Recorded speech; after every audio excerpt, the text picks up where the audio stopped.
Thank you so much, Dr. Affolthaler. Thank you so much, Dr. Damoué. Thank you to California Lutheran University. And thank you to all of you. I really appreciate this because this is a unique opportunity to talk about an issue that is very rarely addressed by the media, government, and society. Simply because those who are in power and who directly benefit from the current situation, from the current arrangement, from the current structures, are not interested in making people aware about the root causes of immigration. So, as a consequence, at the question of why people come here, most people make the very simplistic assumption that immigrants come here because they are poor and we are rich. But the truth is that the reasons for immigration are very complex, and we must become aware that we share a great degree of responsibility on these issues. So, the point I want to make is that we really want to solve the issue of immigration. We must stop looking only at the consequences and start addressing the root causes of immigration, because this is the only way to really solve the immigration conundrum. So in this presentation, we're going to be focusing on Mexico because it has been for many decades the main source of immigrants to the United States, to California, and to Ventura County due to our geographic proximity, but even more so after NAFTA came into effect in 1994. So, what are the underlying causes of immigration? Well, these are systemic and global economic structures that cause millions of people to lose any opportunity to enjoy a dignified quality of life in their own country. As the direct result of the tacit agreement between the elites of both countries, yes, both countries, Mexico and the United States, and not just the United States, to impose and maintain the neoliberal economic structures that benefit them, the 1%, or I rather say the less than 1%, and decimate the livelihoods of the vast majority of the 99%. But what are the specific economic structures that trigger immigration? Well, these are primarily two. The first one is wages that can only be construed in what I call a system or a standard of modern slave work wages, and predatory trade agreements impacting specific economic sectors with consequences that plunder the standard of living of millions of people.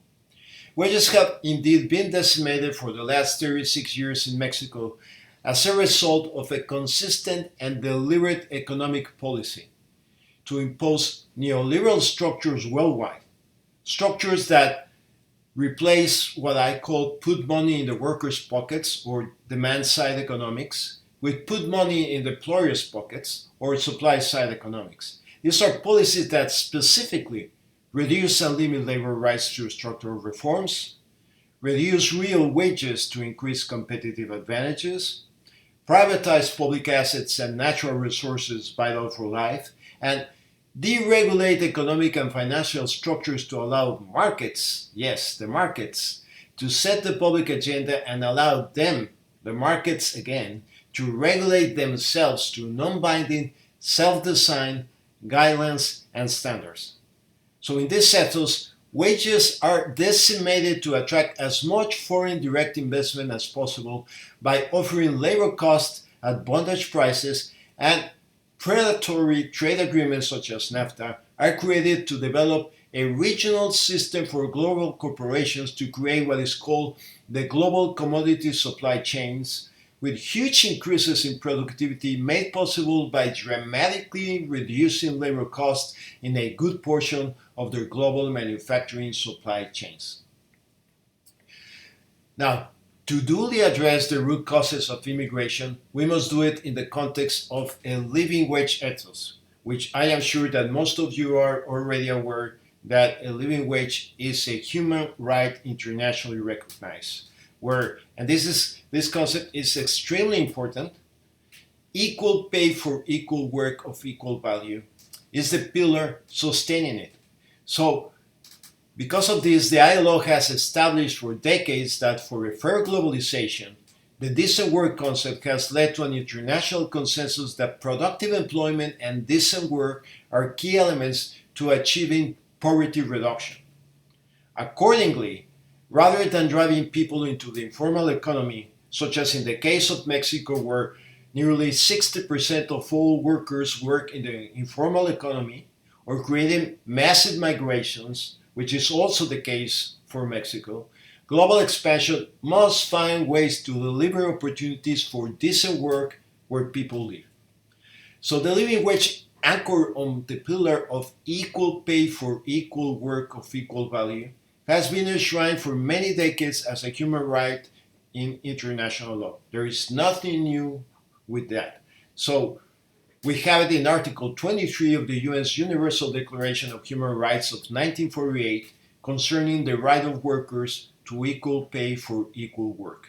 We also have it in Article 7 of the UN's International Covenant of Economic, Social, and Cultural Rights of 1966 for fair wages and equal remuneration for work of equal value. And of course, we have it in ILO's Convention 100 of equal pay for work of equal value. Now, let's look from a global perspective at manufacturing. And we're going to observe an ethos of asymmetric wage rates in North America in the context of, once again, equal pay for equal work of equal value. But in order to do that, I am going to ask you to do with me the following exercise, and that is that we're going to ask ourselves the following question.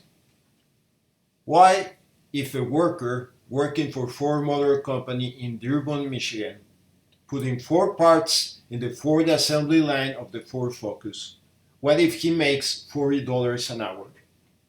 A worker working also for Ford Motor Company, but this time in Mexico, putting exactly the same 4 parts in exactly the same Ford assembly line of the Ford Focus, makes only $4 an hour, or about 10%, when the cost of living is not 10%. Well, it is a lot more. So let's look at this using real figures in manufacturing. So we're going to look at the nominal hourly wage rate in manufacturing in 2016, and we're going to see that in the United States it was $39.03. But in Mexico, it was only $3.91, so about 10%. But the cost of living is not 10%, it's actually 54% in 2016. So that means that that worker, for doing the exact same job, again, in the context of equal pay for equal work of equal value, that worker should have been paid $21.15. But he was only paid $3.91. So accounting for inflation, accounting for cost of living differences, that worker was actually paid 18% of what he should have been paid in the first place. Now, I'm going to ask you to bear in mind for 1 second that 18%, because now we're going to look at how wages have been decimated in Mexico over time. So that 18%, if we go back to 1975, it was actually 37%. And then it went up to 42% in 1980. And in fact, in 1981, it achieved its highest point at 44%. And then it started going down to 33, to 28. And by the time NAFTA became effective in 1994, it was already down at 19%. And as you can observe, as you can see, ever since that time, it has become a flat line as the direct result of a deliberate economic policy to plunder wages in Mexico. Now, continuing with the manufacturing sector from a global perspective, we're going to look at the effects of NAFTA 1.0 in the inbound plant sector of the global commodity chains in place in Mexico. And we're going to look at its main features. And so before NAFTA in 1976, the sector had 448 plants employing 74,500 workers. So at that time, it was really marginal to the Mexican economy. But after NAFTA, more than 20 years after NAFTA, in 2017, the sector reported 6,166 plants employing almost 2.9 million workers at once again modern slave work prices. And so the level of exploitation, labor and human rights violations, and workplace hazards and insecurity is the worst in the industrial sector, including the murder or disappearance of thousands of female maquiladora workers in Ciudad Juarez and many cities along the US-Mexico border. And so the main reason for offshoring into Mexico is once again cheap labor costs that allow employers to maximize their return on investment and shareholder value. Now, we have already looked at the global perspective. Now let's look at the domestic perspective. And so we're going to look at the value of wages from a domestic perspective in Mexico versus the minimum necessary to enjoy a dignified quality of life. And this is the comparison between the monthly general minimum wage in pesos against what is called the indispensable basket of goods, which is considered the standard for the minimum necessary to enjoy a dignified quality of life. In other words, the standard for a living wage. And so in 2014, the cost of that basket of goods was in pesos 16,445 pesos. But the minimum wage was only 2,019 pesos. So the affordability of that basket by the minimum wage was only 12% in 2014. Now, looking at this year in 2019, the cost of that basket is estimated at 22,000 pesos, and the minimum wage has grown to 3,080 pesos. But the affordability has barely improved, only 2 points to 14%. Of course, as in any economy, many workers in Mexico make much more than one minimum wage. They make 3, 4, or much more than one minimum wage. So we're going to look at the distribution of wage earners in Mexico by the number of minimum wages in 2018. And so according to the Mexican government, with official figures, 74% of all employed persons in 2018 earned not more than 5 minimum wages. But it takes more than 7 minimum wages to afford the indispensable basket of goods. In other words, it takes more than 7 minimum wages to earn a living wage. So with that data, we can confidently say that not more than 15% of all wage earners in Mexico were able to enjoy a living wage in 2018. Now, we're going to do the exact same exercise going back to the global perspective in manufacturing. And we're going to look at the affordability of the indispensable basket of goods by the best paid workers in the economy. And so the estimated monthly cost of the indispensable basket of goods in dollars in 2016 was $991, but the monthly net income after taxes of manufacturing workers was only $488. So the affordability of that basket by the best paid workers in the economy in 2016 was only 49%, not even half. Now, let's look at the other sector that has been gravely impacted by NAFTA, and that is the agricultural sector. And so, what is the direct effect of NAFTA on the loss of millions of jobs in agriculture? Well, NAFTA's rather pernicious effects destroy or reduce the quality of life of millions of people in the three countries, particularly in the agricultural sector due to agribusiness.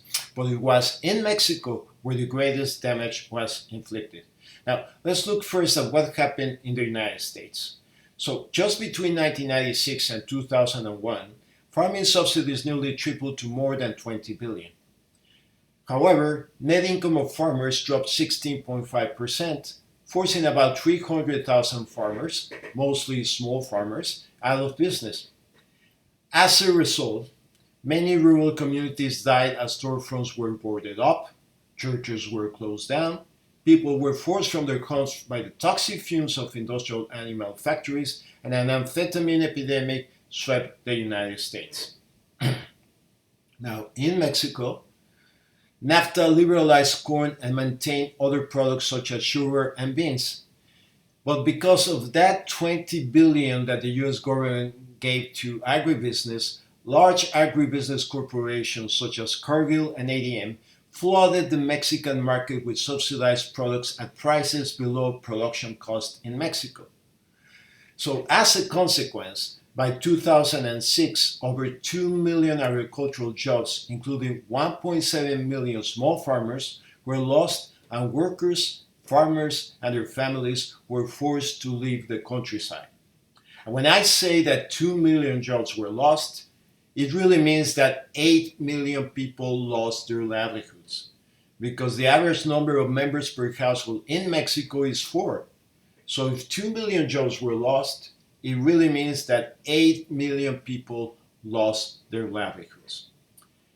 So millions of Mexicans left their towns. They were forced to leave their towns with 3 choices. The first choice was to move to the slums of Mexico's big cities and seek work, mostly in the underground economy, at, once again, modern slave work wages. The second choice was to come here, to migrate to the United States despite the perils of coming here without proper documentation.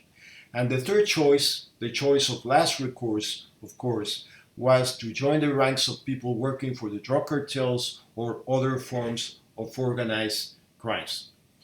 Now, continuing with NAFTA, let's look at the potential effect of the upcoming NAFTA 2.0 on Mexican wages. And there are 2 major provisions, one that is potentially positive and the other one that is potentially negative. So let's look first at the positive one. So there is a potentially positive new labor provision if it is enforced, and that is that first, Mexico's labor reform to incorporate ILO's Convention number 98 of 1949, which is the right to organize and collective bargaining, was finally ratified in 2018 by the Mexican Congress. And so what this means is that in line with this convention, NAFTA's 2.0 text includes modest but meaningful labor standard gains. And also I might say that by Mexico ratifying this convention, it has ratified the 8 fundamental conventions of the ILO. The ILO has over 100 conventions, but there are 8 fundamental or core conventions of the ILO. And this is really ironic, and I want to make a point of this. This is really ironic because by ratifying this convention, Mexico has ratified the 8 fundamental conventions, but the United States has only ratified 2 so far. So what this really means is that far more important than ratifying international or domestic conventions that protect labor rights, the critical issue is enforcement of the labor rights. So, as I said, in line with this convention, the NAFTA text includes modest but meaningful labor standard gains, and the key one is the rules to end wage suppression protection contracts in Mexico, which is closely related to this convention. And what this means is that the standard in Mexico forever has been these protection contracts that with corrupt labor leaders that work really for the employers of both domestic and multinational corporations in Mexico allow these employers to pay a hunger wage, a modern slave work wage to Mexican workers. That's how it has been operating for decades, forever, really. So if these protections are enforced, this could make a real difference over time to raise Mexican wages, which also, by the way, it would cut incentives to outsource jobs to Mexico. However, so far NAFTA's 2.0 text lacks the monitoring or enforcement terms necessary for the rules to make a difference for workers. But if this changes and the new rules are enforced, it would be very positive. Now, let's look at the other potential, the other provision which could be potentially and rather negative if it materializes. So this is what is called a new rules of origin provision for the motor vehicle industry, Article 7 of NAFTA 2.0, where parties agreed on a labor value content of 40% for passenger vehicles and 45% for light and heavy trucks. So what this means is that 40 to 45% of the value of cars and light and heavy trucks must be produced by workers paid at the very least $16 an hour in order to qualify as originating in North America in order to enjoy a zero trade tariffs. Well, the first problem is that this is rather difficult to calculate the real effect of this because only other firms know precisely where each element of their product is made, and so far there is no process in place to assess this effect. But the much bigger problem is the potential of a double-edged sword. And what I mean is that this could well be very positive by pressuring corporations to increase wages in Mexico. But it can also be a Trojan horse from the Trump administration against Mexico. So let me explain. In 2016, the hourly total compensation costs in the automotive industry were for Mexico $4.68, for the US $48.97, and for Canada $34.19. So for the US and Canada, as you can see, this is really a non-issue because their hourly wage rates are far above the $16 threshold. But for Mexico, this is a huge problem because there is a huge gap between $4.68 and the $16 threshold.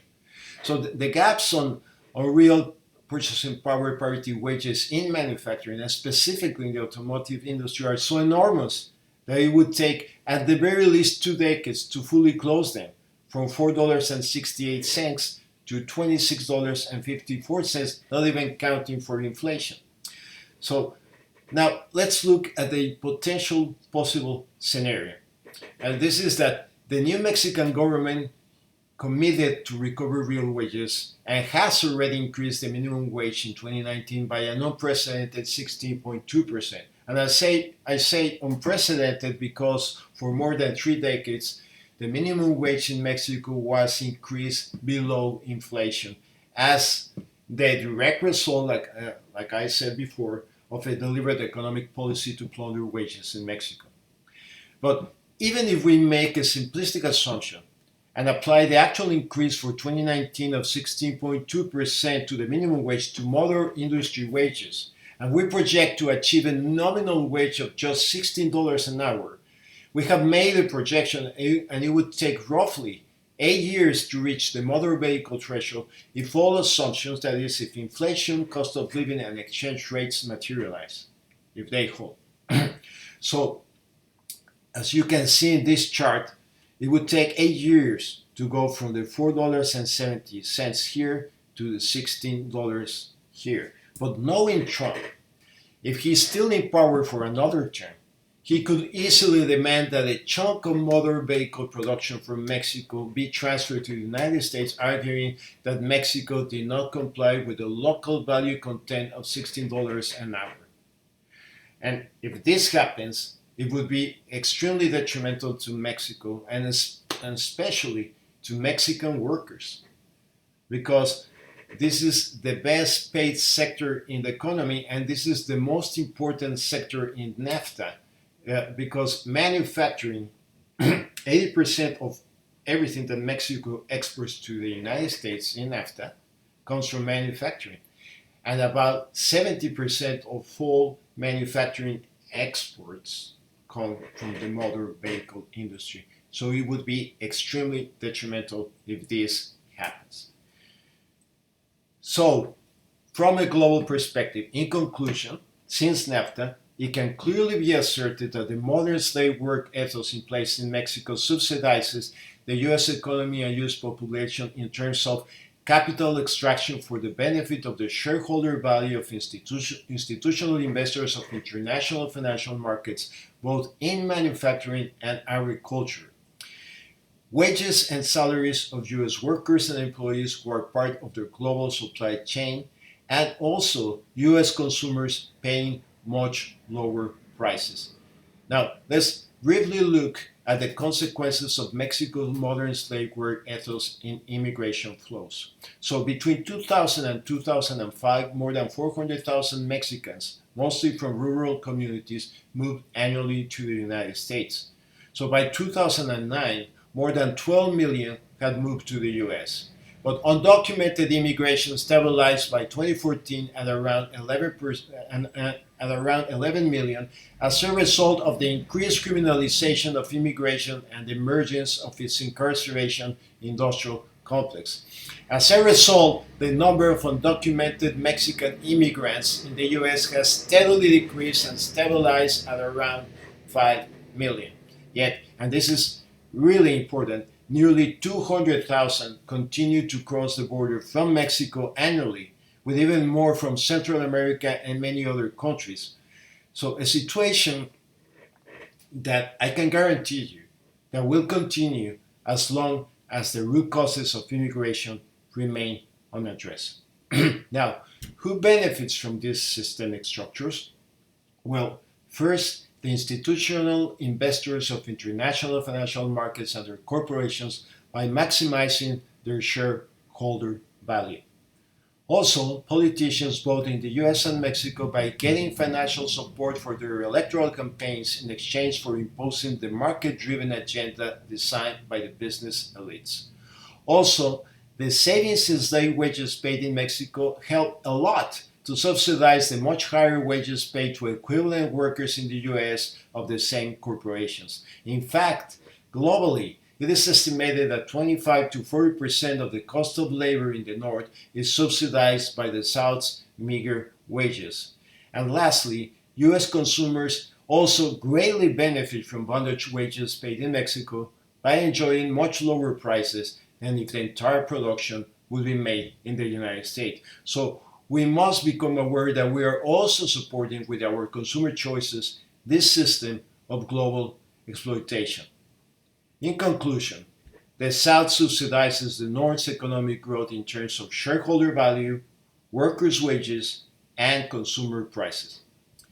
Now, how can we address the root causes of immigration? Well, the first thing that we need to do is to become aware about the hurdles, and there are three major hurdles. The first one is that the same systemic structures that benefit from this arrangement oppose any type of binding regulatory framework via either national and/or international law to force global corporations to pay living wages to older workers. Also, and as a consequence, the voluntary concept of corporate social responsibility, so-called corporate social responsibility, is really a public relations hoax because these companies have systematically refused to incorporate a living wage standard in their voluntary guidelines. And we can write, and we must write to our members of Congress, but we must be aware that it has a relative effect because the same systemic structures that benefit from this arrangement finance the political campaigns of many of them. Not all, but many of them. So we are left with two tools. The first one is to increasing our pressure using our consumer power, which, by the way, is a very powerful tool if it is well organized, and to increasing our pressure with our members of Congress. Lastly, what can we do as responsible citizens in practical terms to effectively address the root causes of immigration?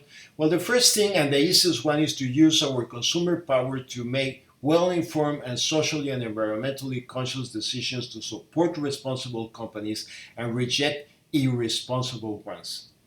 We should also join consumer organizations and ask them to include in their own agenda a project to push for a living wage standard in the guidelines used by corporations voluntarily.